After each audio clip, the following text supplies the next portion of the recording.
मैंने एक फिगर बनाई है, this is called your rectangle. ठीक है, तो रेक्टेंगल की अगर मैं बात करूँ, इसकी आमने सामने वाली जो साइड्स हैं वो इक्वल होती हैं, means this should be equal to this and this one would be equal to this. So if I am writing the name of this corners A B C D, तो आप देख रहे होंगे ये कॉर्नर्स कहला रहे हैं हमारे। ठीक है, अगर ये एक शेप है तो दैट मीन्स ये एक कॉर्नर है, सेकंड कॉर्नर ये रहा, this is the third one and this one is the fourth one. ठीक है, तो कॉर्नर्स के बीच में जो कॉमन एरिया हमारा बैठता है, this is known as your angles. ठीक है, ये क्या हो गया, हमारे एंगल्स हो गए हैं। सो इन एंगल्स का नाम क्या है, angle A, angle B, angle C and angle D. लेकिन हम इनको और भी तरीक़ों से लिख सकते हैं। ठीक है, वो बाद में बात करेंगे, फिलहाल पॉइंट्स वगैरह देख लेते हैं। तो points A B C D, ये सब के सब जो पॉइंट्स हैं ये हमारे वर्टेक्स कहलाते हैं। क्या कहलाते हैं, वर्टेक्स। तो वर्टेक्स क्या होगा, हमारा कॉमन एरिया या point in between two rays. जो दो रेज हैं, रेज हमने जो 4.2 एक्सरसाइज में पढ़ी थी, जो रेज हैं हमारी, उनके बीच का जो कॉमन एरिया है। फॉर एग्जांपल अगर मैं दो रेज ये ले लेती हूँ, हमने कहा भाई एक रे है पी क्यू, एक है पी आर। ठीक है, तो ये जो रेज है ये इस तरह से यहाँ पर प्रेजेंट है कि इनका जो कॉमन पॉइंट है वो पी बन गया है। ठीक है, तो क्यू पी आर, ये जो बीच में हमारा पी आया, क्यू पी आर, यानी क्यू पी और पी आर के बीच में ये जो एरिया या पॉइंट है इसको हम कहते हैं एंगल। तो ये हो गया हमारा एंगल P। अब इस एंगल को लिखने के कई तरीके हो सकते हैं, जैसे हम इसको एंगल P से भी शो करते हैं। इसके अलावा जो साइंटिफिक तरीका है Q P R या R P Q, हमें P को बीच में रखना है क्योंकि P जो है हमारा कॉमन पॉइंट है। तो हम क्या लिख सकते हैं, एंगल Q P R। देखिए इन दोनों के बीच में P आया है। इसके अलावा हम कैसे लिख सकते हैं इसको, एंगल R P Q। इन दोनों ही केस में अगर हम देख रहे हैं तो P हमारा बीच में आया है।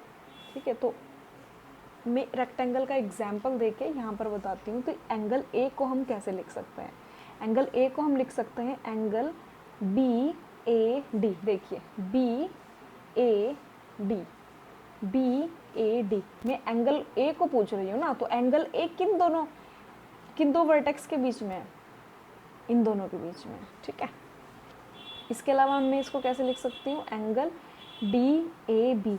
A should be in between, that's the whole point. A should be in between, only then you will be able to find out कि हम किस एंगल के बारे में बात कर रहे हैं। एंगल C को अगर हम पूछें, ठीक है, कि एंगल C को कैसे लिख सकते हैं, तो B और D के बीच में हमारा C लाई कर रहा है, तो BCD, एंगल BCD। या हम क्या लिख सकते हैं इसको, यहाँ से भी शुरू कर सकते हैं, DCB, एंगल DCB। ठीक है, तो ये आपके कहलाएंगे एंगल्स। ठीक है, वर्टेक्स हमारे जो ये पॉइंट्स होते हैं कॉर्नर्स होंगे। जैसे इसमें वर्टेक्स कहाँ है, ये रहा हमारा वर्टेक्स, P हमारा क्या कहलाएगा, वर्टेक्स कहलाएगा। ठीक है,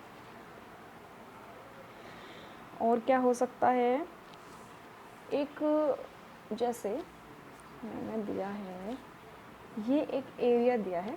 ठीक है, इसमें मैंने क्या किया, मैंने शेड कर दिया। ठीक है, बाहर भी कर दिया और अंदर भी, लेकिन हमारी जो रेज हैं वो तो यहाँ प्रेजेंट है ना, दो रेज, एक यहाँ से यहाँ तक और दूसरी यहाँ से यहाँ तक। तो ये जो दो रेज हैं इनके बीच का जो एरिया है, ये वाला कॉमन एरिया, इसको कहते हैं इंटीरियर एरिया। और इस कॉमन एरिया के बाहर जो भी एरिया बचा ये हमारा कहलाएगा एक्सटीरियर एरिया। तो इसी तरह अगर मैं इसको पीछे की तरफ बढ़ा देती हूँ और इसको भी पीछे की तरफ बढ़ा देती हूँ, तो अगर मैं बोलूँ इसका नाम है पी क्यू आर, ठीक है, ये है जेड, ये है वाई, तो इसमें भी एरियाज़ के अकॉर्डिंग एंगल्स क्रिएट होते हैं जिनको हम इंटीरियर या एक्सटीरियर एंगल कहते हैं। जैसे इस एरिया का जो पी क्यू आर है वो है एक इंटीरियर एंगल, लेकिन पी क्यू आर का अगर एक्सटीरियर एंगल पूछा जाए तो ये हो सकता है, कौन सा, पी क्यू जेड, ठीक है। तो इंटीरियर एंगल हो गया, एक्सटीरियर एंगल हो गया। जैसे ये रेक्टेंगल है ना, इसको मैं आगे की तरफ बढ़ा देती हूँ, तो ए बी सी ये है ना इंटरनल एंगल, और इस रेक्टेंगल का ये वाला जो एंगल है सी बी, कुछ भी रख दो नाम, जेड, सी बी जी, तो ये एंगल हमारा कहलाएगा एक्सटीरियर एंगल, ठीक है। एक्सरसाइज 4.3 का हमारे पास है क्वेश्चन नंबर 1। क्वेश्चन नंबर 1 है name the angles in the given figure. Given figure यानी जो भी हमें फिगर गिवन है A B C and D, ठीक है, इस फिगर का हमें जितने भी एंगल्स हमें दिख रहे हैं इस फिगर में उनके नाम बताने। तो angle A, angle B, angle C and angle D, यही 4 एंगल है, लेकिन हम इसको ऐसे नहीं लिखेंगे, रफली समझाने के लिए मैंने लिखा है। मैं एंगल ए को यानी इस एंगल को कैसे लिख सकती हूँ, बी ए डी या फिर डी ए बी। तो बी ए डी बेटर लग रहा है अकॉर्डिंग टू अल्फ़ाबेटिकल ऑर्डर, तो I am going to write it angle B A D, ठीक है। बी को कैसे लिख सकती हूँ, एंगल बी कहाँ है, ये है ना बी, तो किन 2 रेज के बीच में है ये रेज है हमारी A B and B C. इसको साइड्स भी कह सकते हैं हम हमारी फिगर की, या आर्म्स भी कह सकते हैं, भुजाएं। ए बी बी सी के बीच में है, तो ए बी सी या फिर सी ए B, A B C. C को देखो, this is our angle C, B C D है ना, लिख सकते हैं angle B C D. Angle D को हम कैसे लिखने जा रहे हैं, ए डी सी और C D A, as you wish, C D A, ठीक है। तो आपकी मर्जी, चाहे ऐसे लिखो, चाहे डी ए बी लिखो, चाहे ए बी सी लिखो, चाहे सी बी ए लिख सकते हो, चाहे आप लिख सकते हैं डी सी बी, और इसको आप कन्वर्ट करके लिख सकते हैं ए डी सी। दोनों ही केस में अगर हम ध्यान दें तो ए बीच में है, यहाँ बी है तो B should be in between, here is C should be in between and D, so D should be in between, और हाँ हमारा है बीच में है, ठीक है। तो ये समझाने के लिए लिखा है। हम जनरली जो सोल्यूशन है वो कैसे लिखेंगे, यहाँ पर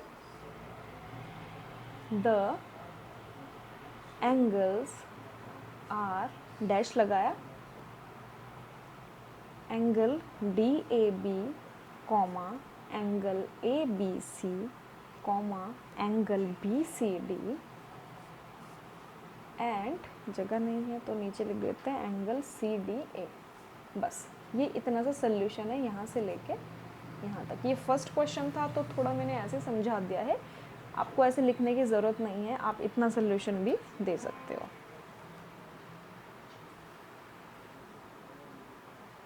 ओके, क्वेश्चन नंबर 2 में हमें एक फिगर फिर से दी गई है और हमसे जो पूछा गया है वो 3 पार्ट्स हैं, ए बी सी।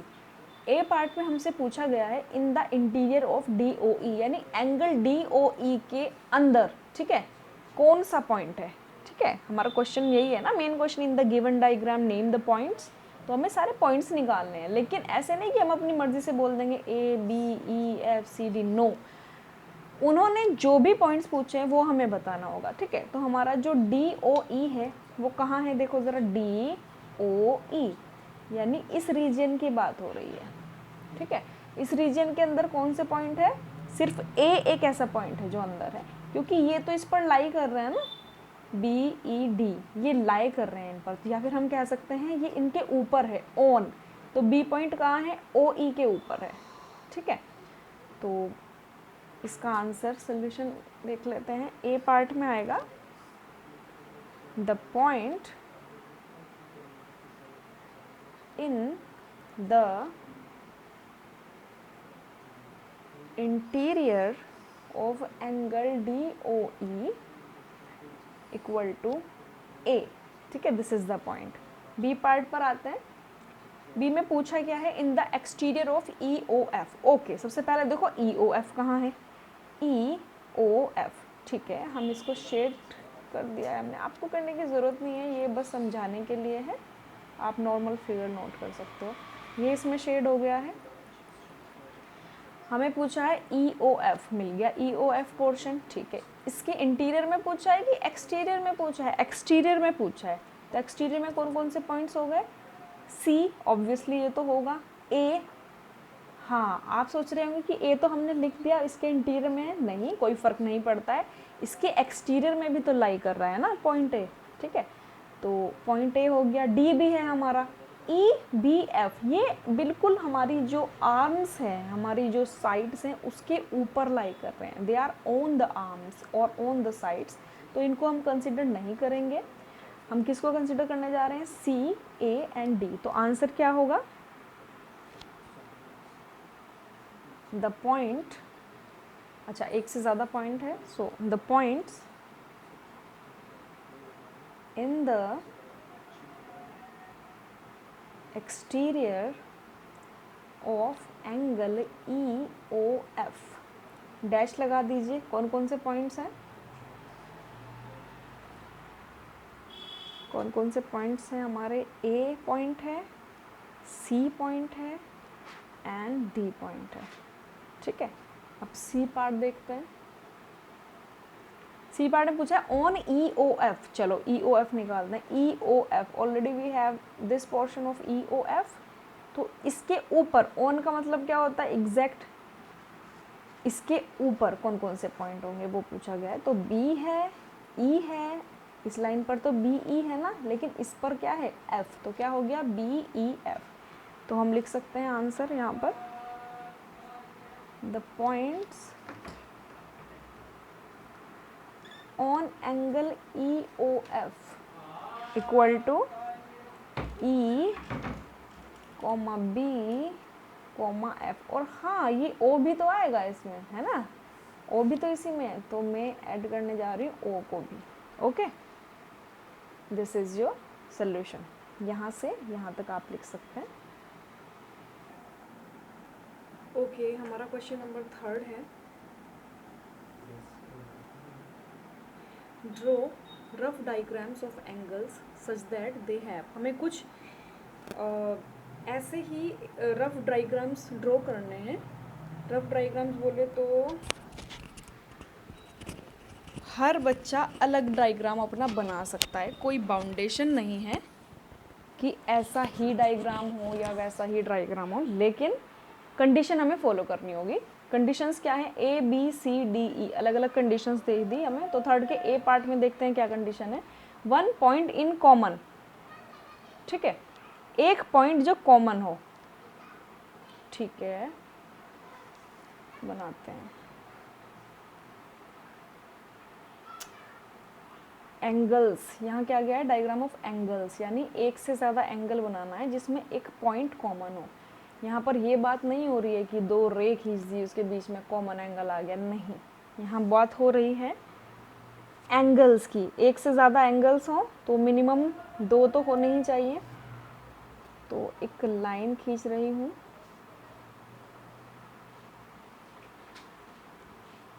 दो एंगल्स बनाते हैं।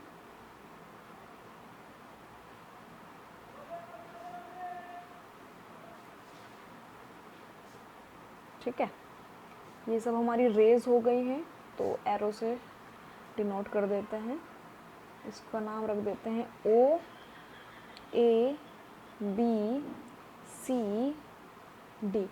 ठीक है, तो AOB एक एंगल है,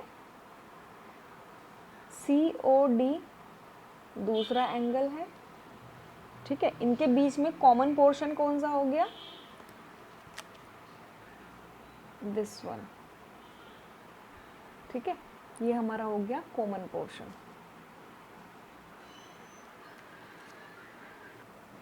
I am going to shade it out with green color. So ये जो पोर्शन है, this is our common portion. तो AOB हमारा फर्स्ट एंगल रहा, COD हमारा दूसरा एंगल रहा, और ये जो थर्ड हमारा एंगल है BOC, ये इन दोनों एंगल्स के बीच में मैंने एक कॉमन पॉइंट दे दिया है. ठीक है, तो यहाँ पे कॉमन पॉइंट क्या है इन दोनों के बीच में? O. ठीक है, कॉमन एंगल मत सोचना, एंगल होता तो COB होता, कॉमन पॉइंट है O. ठीक है, तो क्या लिखेंगे हम आंसर में? O is the common point. ठीक है, किन किन के बीच में कॉमन पॉइंट है वो दिखाना पड़ेगा. O is the common point in between angles. कौन कौन से एंगल्स हैं? AOB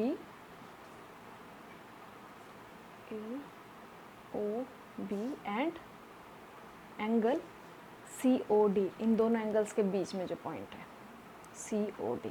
that's it. B part देखें. 2 पॉइंट्स इन कॉमन. इस बार 2 पॉइंट हमें कॉमन बताने हैं. ठीक है, तो 2 पॉइंट कॉमन के लिए मुझे ये पोर्शन अगर मैं हटा दूं, लाइक एक लाइन खींचिए और उस पर ये एक रे जा रही है हमारी. ठीक है,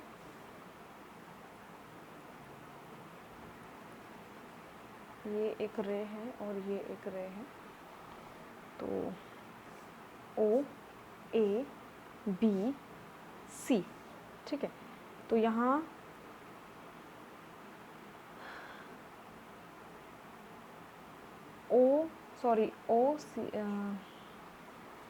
सो यहाँ AOB और BOC के बीच जो 2 कॉमन पॉइंट्स होंगे वो होंगे O एंड B. तो सोल्यूशन लिखेंगे O and B are common points between AOB and BOC. And BOC ये एंगल्स हैं, सो एंगल का साइन. ठीक है, सी पार्ट पर आ जाते हैं. सी पार्ट है हमारा 3 पॉइंट्स इन कॉमन. ये रहा C part. 3 points in common. जैसे अभी 2 पॉइंट कॉमन थे, अब 3 पॉइंट कॉमन दिखाने हैं. तो हम क्या करेंगे, सेम डायग्राम बना लेती हूँ. A B and C. ठीक है, तो 1 2 पॉइंट तो कॉमन थे, एक कहीं भी यहाँ जहाँ भी आपका मन हो यहाँ हम पॉइंट डाल सकते हैं. O A B C ये हो जाएगा D. तो क्या लिखेंगे हम, कौन कौन से कॉमन पॉइंट्स रहे? O D B. ठीक है, so O D and B are 3 common points. और किन के बीच में है?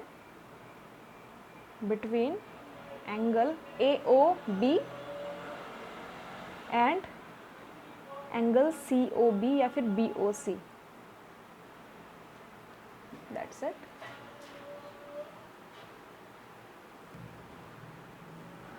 डी पार्ट में पहले में 2 पॉइंट्स पूछे गए, फिर 3 पॉइंट्स पूछे गए, अब 4 पॉइंट्स पूछे गए हैं. तो सेम मैं फिगर ड्रॉ कर रही हूँ. इट्स योर विश, आप डिफरेंट बना सकते हैं. तो O था यहाँ शायद, है ना, A B C, और यहाँ हमने D लिया था और इस बार E ले लेते हैं. तो 4 पॉइंट्स कौन कौन से हो गए हमारे? B D E and O.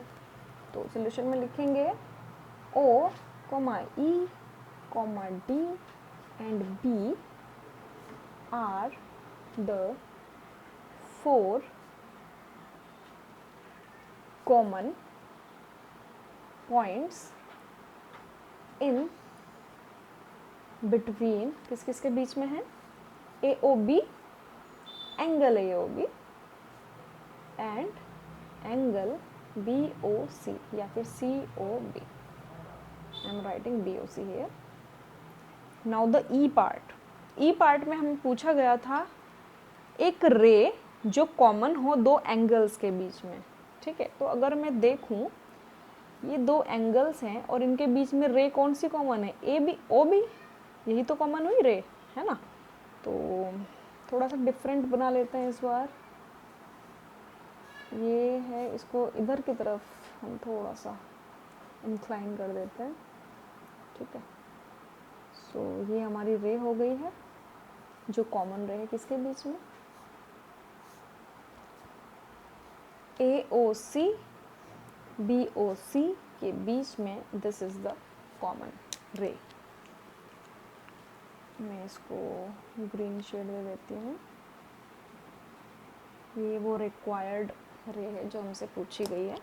सो क्या लिखेंगे, OC इज द कॉमन रे किनके बीच में, between AOC, angle AOC and BOC.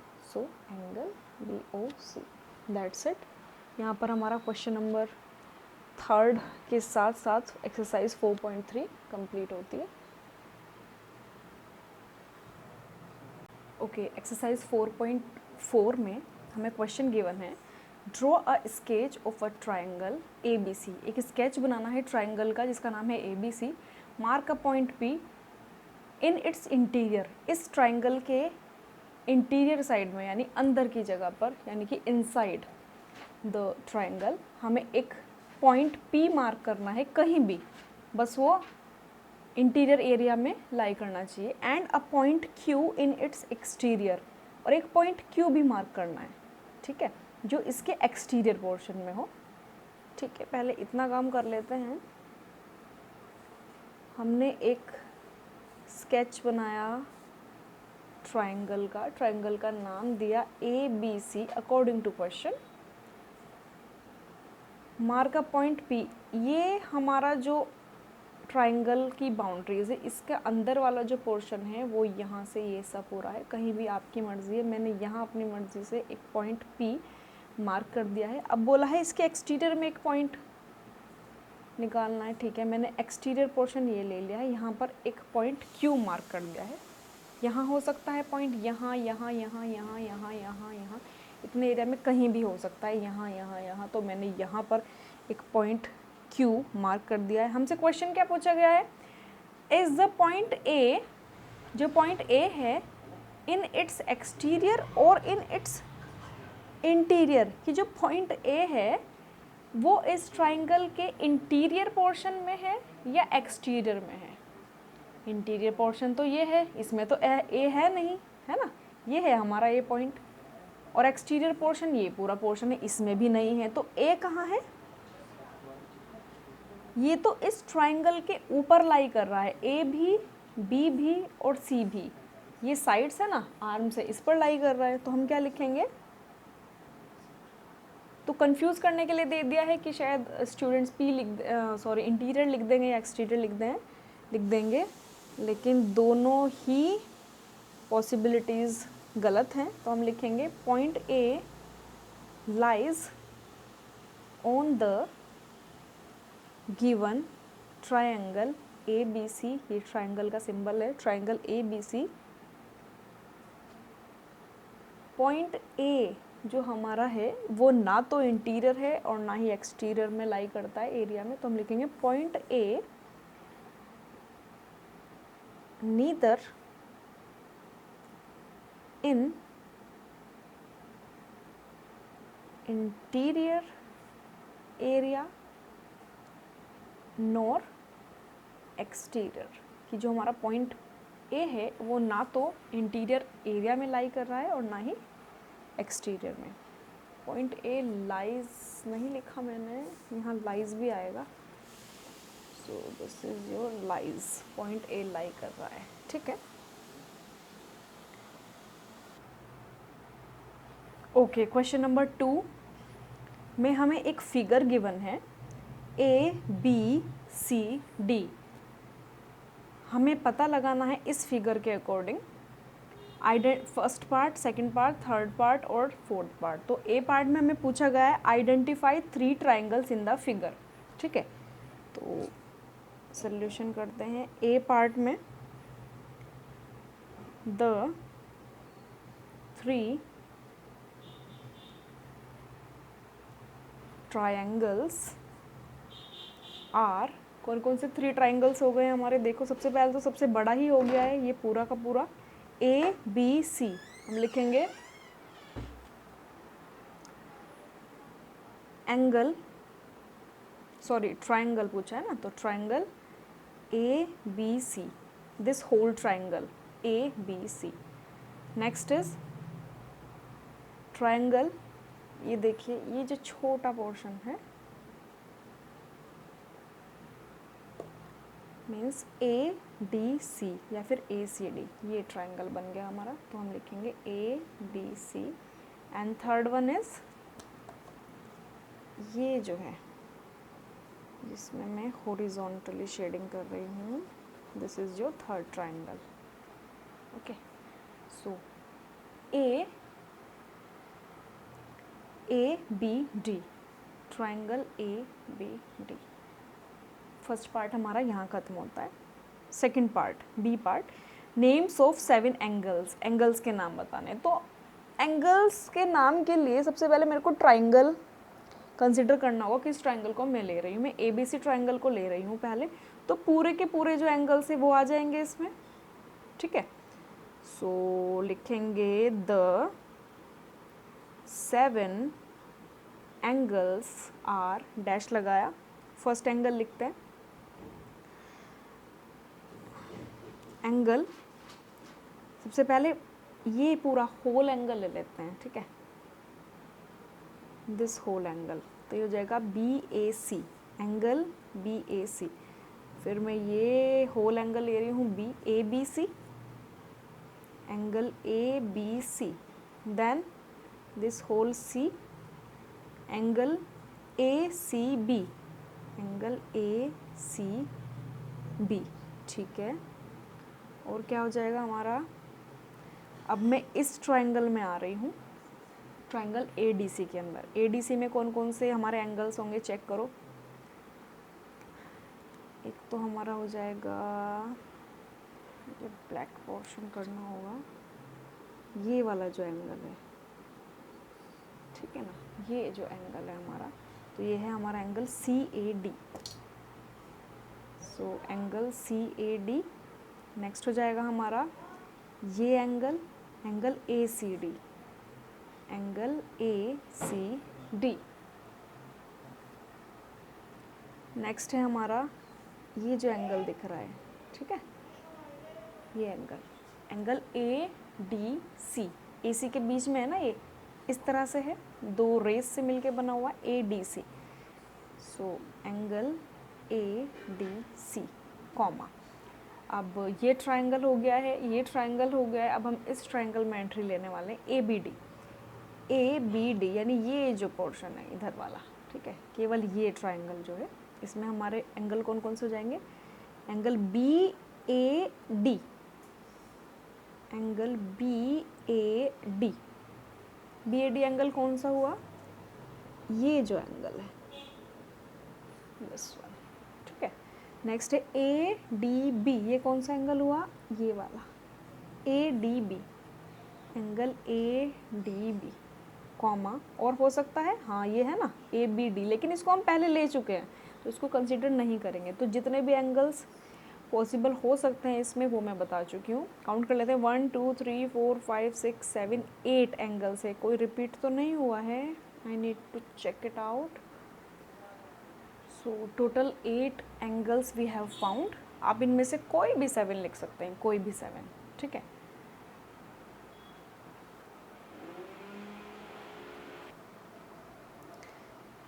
So next C part में पूछा गया है 6 लाइन सेगमेंट्स। कोई भी 6 लाइन सेगमेंट्स हमें बता देने हैं। तो हमारा जो फिगर था ए, चलो मैं फिगर ही बंद कर लेते हैं, ये हमारा फिगर था, दिस इज। तो हमारी लाइन सेगमेंट्स क्या क्या हो जाएंगे, ए बी लिख सकते हैं, बी डी लिख सकते हैं, ए डी लिख सकते हैं, ए सी लिख सकते हैं, सी डी लिख सकते हैं, ठीक है। So they are a lot of line segments, not only 6. The 6 line segments are, हम लिख सकते हैं A B, A C, A D, B D, B C and C D. और लाइन सेगमेंट्स पर हमेशा एक लाइन ऐसे ड्रॉ की जाती है बार की तरह, तो C D bar. D part पर आते हैं। हमें पूछा गया है which two triangles have B as common, ठीक है। हमें डी पार्ट में पूछा गया है टू ट्राइंगल्स, दो ट्राइंगल्स बताने हैं। डी पार्ट में हमसे पूछा गया है two triangles have angle B as common, ठीक है। मीन्स दो ऐसे ट्राइंगल जिनमें बी जो है कॉमन हो। बी कहाँ है ढूंढ लेते हैं, ये रहा बी। तो एक तो ट्राइंगल, ये होल ट्राइंगल ले लेते हैं, ये होल ट्राइंगल बी को कंटेन किए हुए हैं। और अगर मैं इस पूरे ट्राइंगल को दो पार्ट्स में कहूँ कि ये हमारा आर एच एस ट्राइंगल है and it is your left hand side triangle, तो लेफ्ट हैंड साइड मैं पिक कर लूँगी ट्राइंगल ए डी बी, इसमें भी जो बी है वो कॉमन है, ठीक है। तो triangle A B C and triangle A B D, these are two triangles जो जिसमें हमारा एंगल बी कॉमन है। सो हम लिख सकते हैं angle A B C, sorry triangle A B C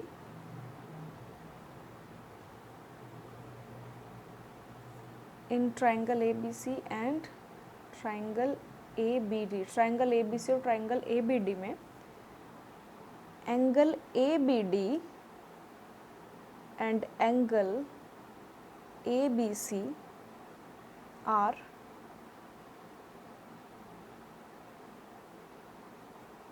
triangles which have angle B as common, है ना, ठीक है।